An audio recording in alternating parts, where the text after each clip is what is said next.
Hello, what address do you need the police? This is Dr. Chris Webster calling from Leongatha Hospital, and I have a concern regarding a patient that presented here earlier but has left the building and is potentially exposed to a fatal toxin from mushroom poisoning. In the small Australian town of Leongatha, Victoria, a family lunch in July of 2023 turned into one of the most shocking criminal cases in recent memory. Erin Patterson, a 50-year-old mother of two, prepared a beef Wellington that killed 3 of her relatives and almost took the life of a 4th. In 2025, she faced a trial for 3 counts of murder and 1 count of attempted murder in a case that gripped Australia and the world. Now, there were no cameras in the courtroom, so we had to rely on media reports, which I think the local news in Australia did an amazing job at covering the trial with everything that they heard in the courtroom. But if you didn't know, we've done some deep dives on this case before the trial started, and today I just want to go over like an overview of everything that we learned from those reports from the trial. Because I know, even just based on my emails, yeah, you guys are following this too. My name is Grizzly, by the way. I am South African, I live in Switzerland, and this is Grizzly True Crime. Welcome. Please note that this content is for adults only. Viewer discretion advised. If you haven't yet, hit the subscribe, like, and share.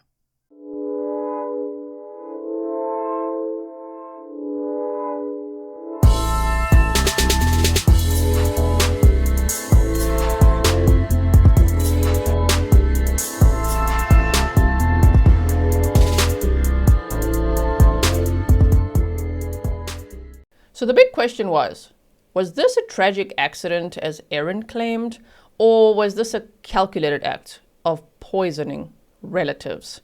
This is the story of Erin Patterson's mushroom murder trial, a tale of family betrayal and deadly mushrooms. It's a tragedy what's happened. Can you tell us about the meal that you cooked? I'm so devastated by what's happened, by the loss of Don. Don is still in hospital, the loss of Ian and Heather and Gail. They were some of the best people that I've ever met. Gail was like... Take your time. Gail was the mum that I didn't have because my mum passed away 4 years ago. And Gail's never been anything but good and kind to me. And Ian and Heather were some of the best people I've ever met. They never did anything wrong to me, and I'm so devastated about what's happened. Can you tell us and the loss to the community? So let's start with that fateful day, which was July 29th of 2023. Erin Patterson invited 4 relatives over to her home in Leongatha, a quiet rural community about 2 hours southeast of Melbourne. The guests were her in-laws, Don and Gail Patterson, both 70 years old, and Gail's sister Heather Wilkinson, 66, along with her husband Ian Wilkinson, 68, a beloved local pastor. The meal that she chose to make was a beef Wellington, a dish of beef wrapped in pastry and usually stuffed with mushrooms. Erin's estranged husband, Simon Patterson, was also supposed to join, but he backed out at the last minute. Within days, Don, Gail, and Heather were dead, and Ian Wilkinson was in the intensive care unit, and nobody knew if he was actually going to survive. Thankfully, he did, and he was apparently in the courtroom for most days of the trial. The mushrooms in question are called death cap mushrooms. There's a formal name for it, but I'm gonna just mess it up. It's okay, so let's just, death cap mushrooms is what it was, and these are amongst the deadliest fungi on earth. Just a small piece, half a mushroom, I've even heard of just a quarter of this mushroom, can destroy your liver and kidneys, causing a slow and painful death. Death caps grow wild in Victoria's forests, often near oak trees, and they look deceptively similar to edible mushrooms, which makes them a silent killer for the untrained forager. The prosecution would later argue that Erin deliberately included these lethal mushrooms in her beef Wellington, targeting her in-laws and the Wilkinsons. Erin, however, insisted that it was a horrific mistake. She said she loved her guests, considered them family, and had no reason to harm them. How are you I just can't believe it. Just can't believe it. To understand how this lunch turned deadly, we need to look again. If you look at the deep dives, we did that. But we need to look again at Erin's life. So she was a mother of 2 teenagers living in Leongatha after separating from Simon Patterson, her husband of over a decade. Their marriage had been rocky, with disputes over child support and custody. Erin was known in the community as a quiet, unassuming woman, but some described her as private, even secretive, maybe now even shady. In her personal life, friends said she was Lego obsessed, while a tradie has revealed he was once called in to remove scribbles of gravestones and dark quotes drawn along an interior wall of a now sold home. She had developed an interest in foraging during the pandemic. During the COVID-19 lockdowns, she developed this interest in foraging mushrooms, a hobby that she said was about connecting with nature, which is great. I know there's lots of mushroom hunters out there, mushroom foragers, that's fine. But then this turned into something else. She claimed that she bought mushrooms, this is the problem, she didn't forage these. She bought mushrooms for the lunch from a local supermarket and an Asian grocer, mixing fresh and dried ones into the dish. Oh, I see. So you went foraging for some, you shopped for some, you used a combination, and you thought that's how you're going to get away with this? You're going to blame the Asian grocery store, right? Because that's what she did. But of course, the presence of death caps raised questions and all the red flags. How did one of the world's deadliest mushrooms end up in her kitchen? By early August of 2023, the tragedy unfolded. Dawn, Gail, and Heather fell violently ill within hours of the lunch, suffering vomiting, diarrhea, and abdominal pain. They were rushed to hospitals, but the damage was too severe. Their livers and kidneys had shut down, and by August 5th, all 3 had passed away.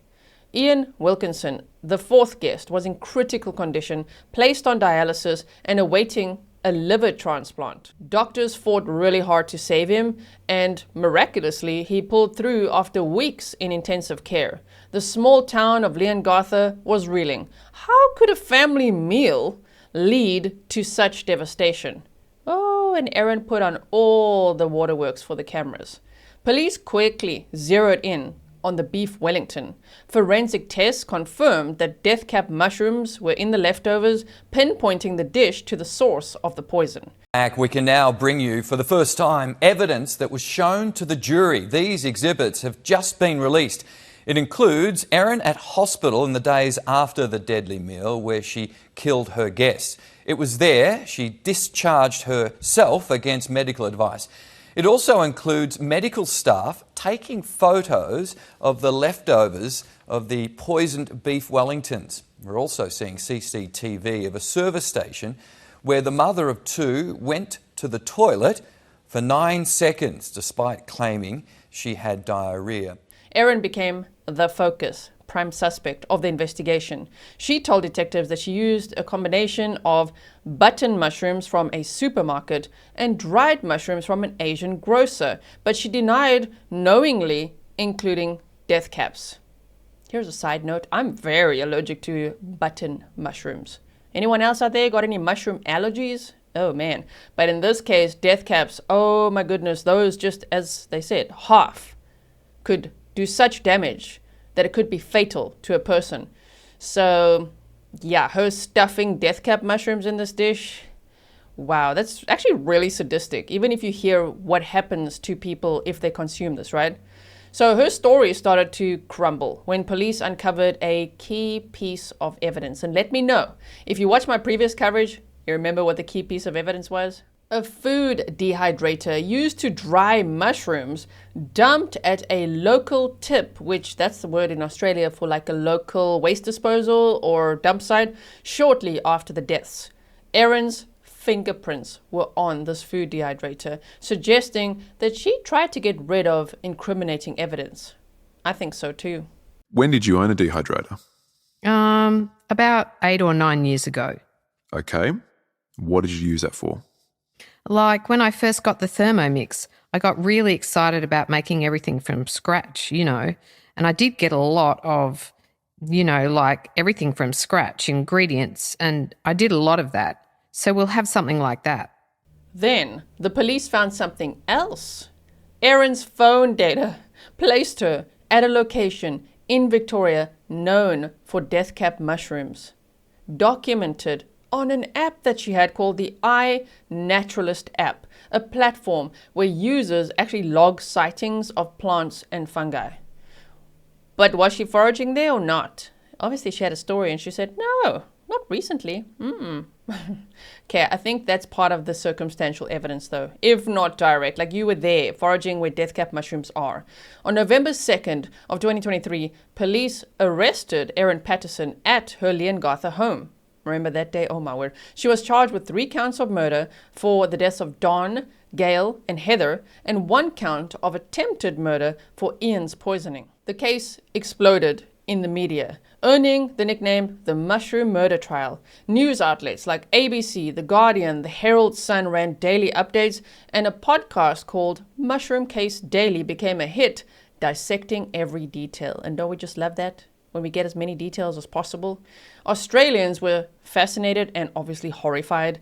Was Erin a grieving woman caught in a tragic accident, or a calculating killer who used her knowledge of mushrooms to deadly effect? The trial began in April of 2025 at the Latrobe Valley Law Courts in Morwell, Victoria. If you're local and you're watching and I'm saying words wrong, let me know.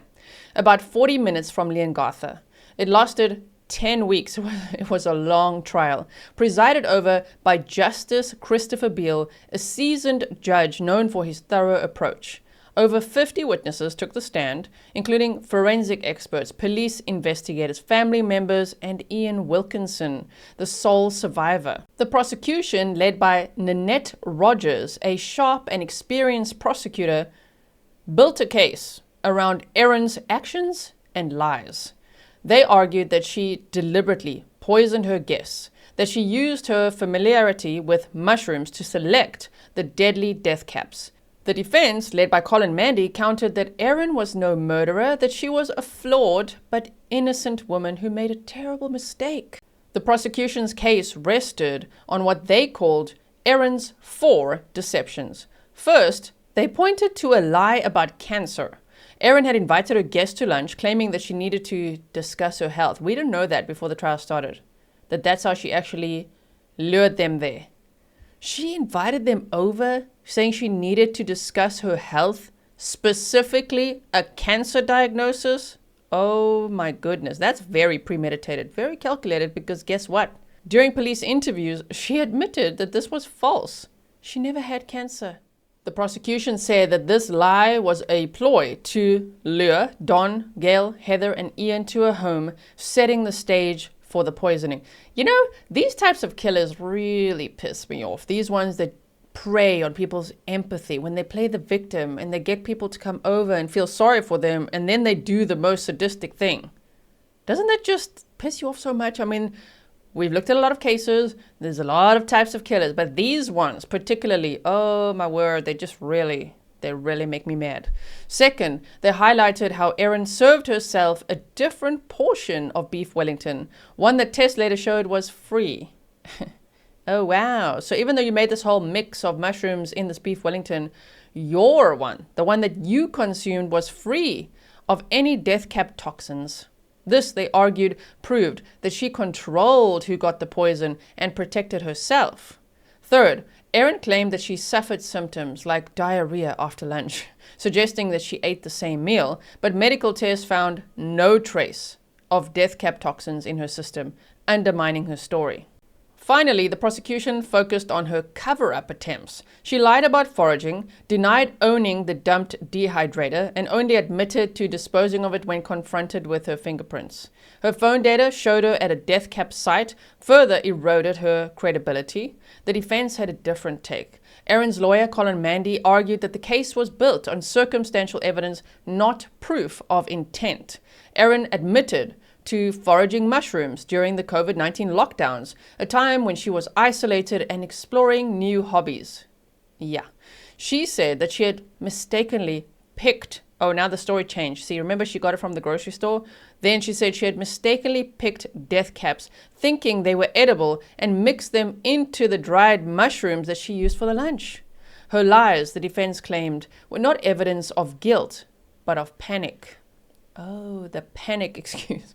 When her guest died, Erin feared that she'd be blamed and lose custody of her children, so she hid the dehydrator and made up stories. The defense emphasized that Erin had no motive to kill. She described Don and Gail as loving in-laws, almost like parents, and she said that she admired Ian and Heather, especially Ian's role as a pastor, who inspired her to embrace Christianity.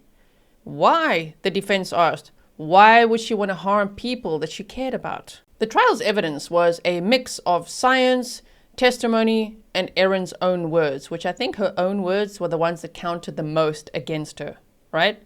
Forensic experts testified that death cap toxins were found in the victims' bodies and the beef Wellington leftovers as well, but not in Erin's system.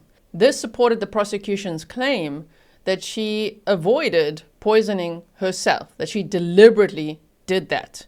Police presented data from Erin's phone showing that she had visited a forested area known for death caps and had used the iNaturalist app to research mushrooms. This suggested she wasn't an amateur forager, but someone with enough knowledge to identify deadly fungi.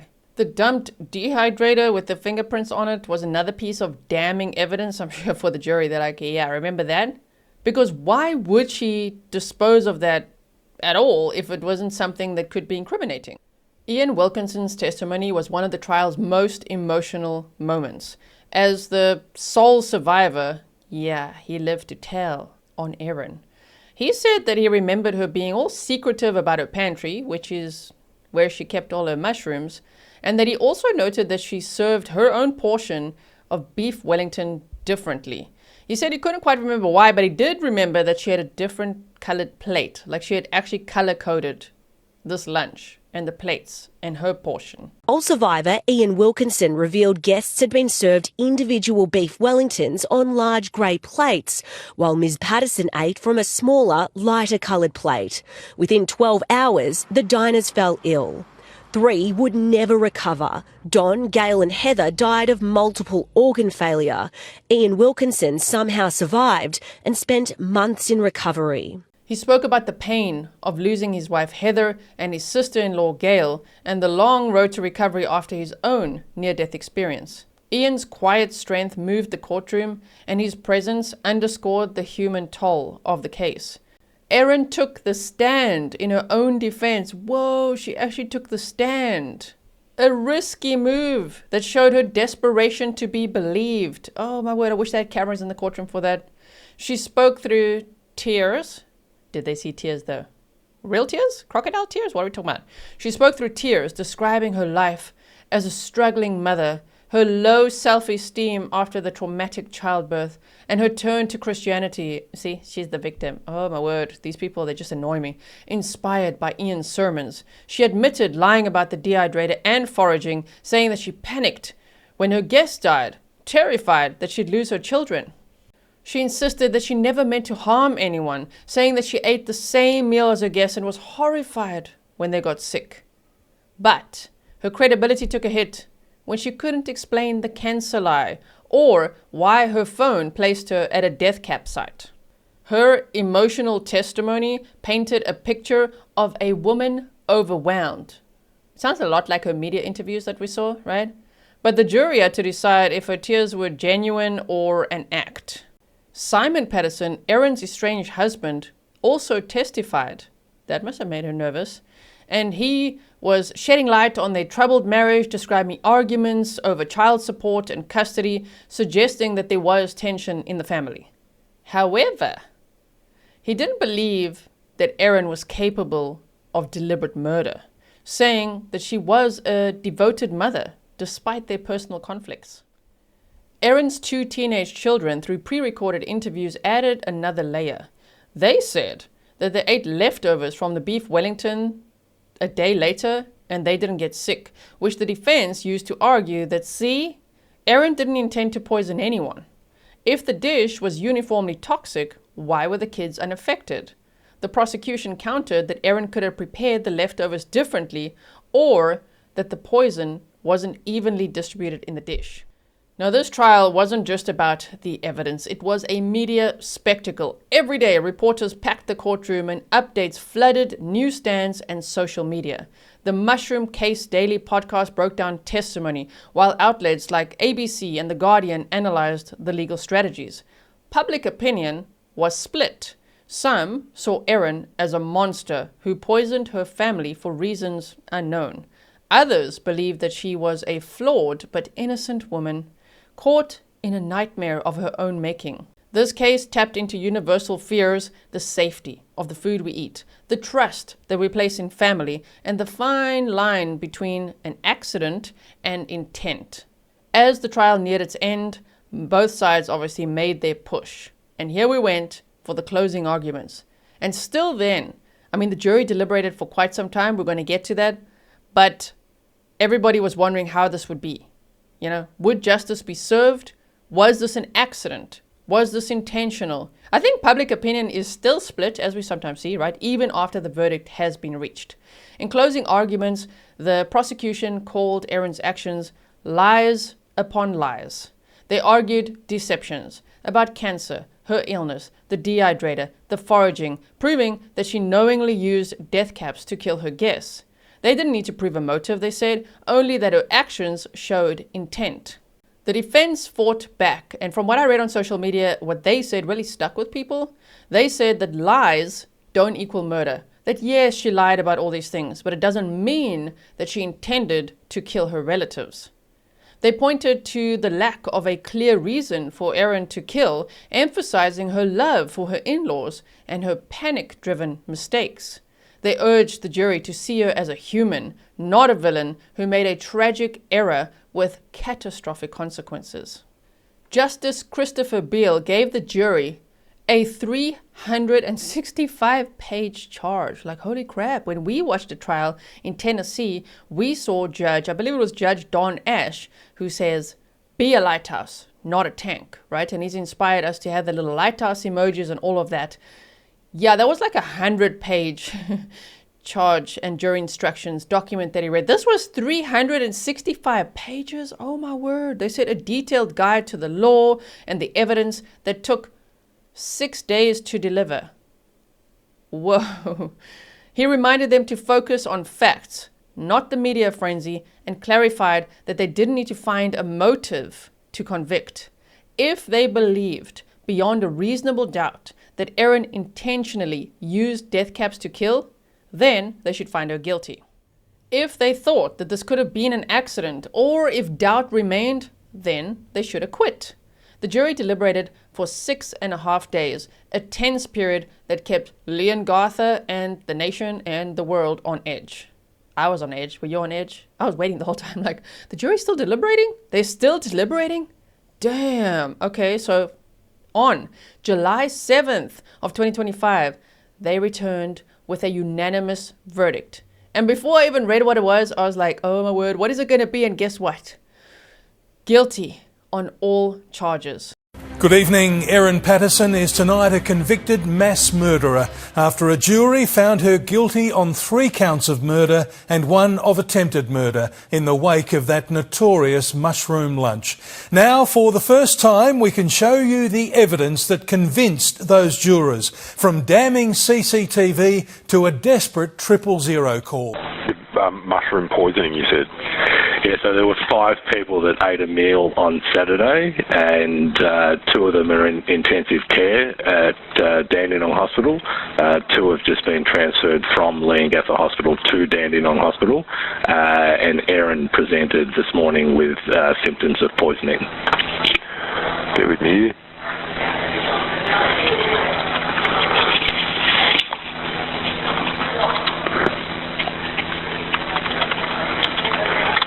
And what happened when she presented? She just got up and left? No, there was time for the nurse to begin observations, and I was managing the other critically unwell patient, so I had a brief chat to her about where the mushrooms were obtained, and after that, while I was attending the other patients, the nurse informed me that she had discharged herself against medical advice. Erin Patterson was convicted of 3 counts of murder for the deaths of Don, Gail, and Heather Wilkinson, and 1 count of attempted murder for poisoning Ian Wilkinson. The courtroom was silent as the verdict was read, though outside, some onlookers shouted already, "Murderer!" as Erin was driven away. She now faces life in prison, with sentencing still pending as of today at the time of this recording, which is July 7th of 2025. The verdict brought some closure to a grieving community, but it didn't answer every question, like why would Erin do this? The prosecution never pinned down a clear motive, not that they had to, but still, we're all left wondering why would she poison her in-laws? And remember that her estranged husband was supposed to be there too. So she would have wiped out her estranged husband and in-laws if she could, by the sounds of it.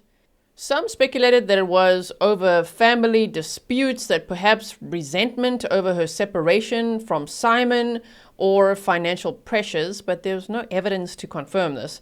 Others wondered if maybe mental health struggles played a role, even though Erin's defense didn't actually pursue that angle. The jury didn't need a motive to convict. They were convinced that her actions showed intent. I think for me, especially the cancer lie and luring them there in the first place, oh man, if that's where that starts, never mind the foraging. The foraging, the dehydrator, the type of meal that she chose to make specifically with mushrooms in it, and then luring everyone there with this lie of, I need to talk to you about a cancer diagnosis. To me, that just screams guilt, right? Even though obviously they couldn't just say guilty just based on that, they had to hear all this evidence and unanimously decide, and they did, that she's guilty. The aftermath of the trial left Leongatha scarred. Don and Gail Patterson were remembered as kind, community-minded people, active in local events. Heather Wilkinson was a beloved sister and friend, and Ian, her husband, became a symbol of resilience. He attended most of the trial, sitting quietly in the courtroom. It must have been so painful. A living reminder of the loss and the survival at the heart of the case. The community held memorials for the victims with flowers and tributes outside of the Leongatha courthouse. For many, this tragedy felt personal, a betrayal of trust that binds small towns together. But thankfully, justice was served.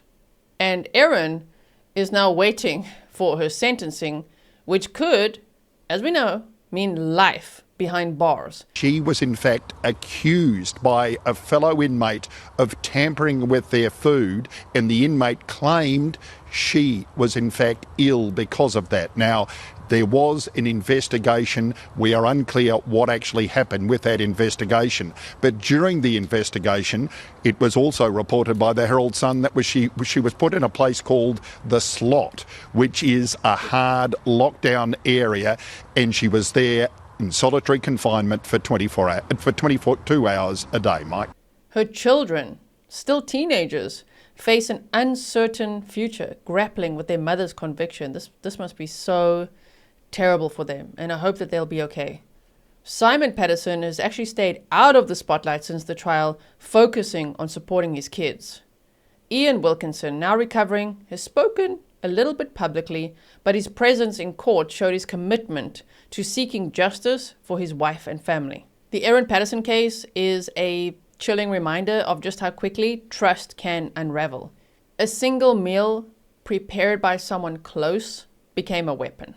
So over here, we like to say, make your own smoothies, make your own meals. I mean, it's not that realistic. Sometimes you get invited for lunch. Obviously, you can't just bring your own lunch. You're getting invited for lunch, but still, isn't that case so shocking that this woman would invite her in-laws over and give them death cap mushrooms and sit there eating her portion, that wasn't poisoned, with them, smiling at the table, telling them about this fake cancer diagnosis, all while waiting for those death cap mushrooms to kick in and do the damage that they did and kill those people. I mean, I find it really sadistic. This is a really sadistic poisoning case. So let me know what you think. Do you think that she's guilty? Obviously, the jury thinks so, right? She's convicted. She's going to be sentenced. But where are you at? Have you been following the case? Or is this one that you're like, oh yeah, I remember this because we talked about it a long time ago? Or what? Let me know where you stand. I'm looking forward to reading your comments. I'm so glad that there was justice for the victims. I hope that Ian will be okay as well, and Simon, and the kids, and of course the small community. Thank you so much for watching, and I will see you in the next one. Stay safe.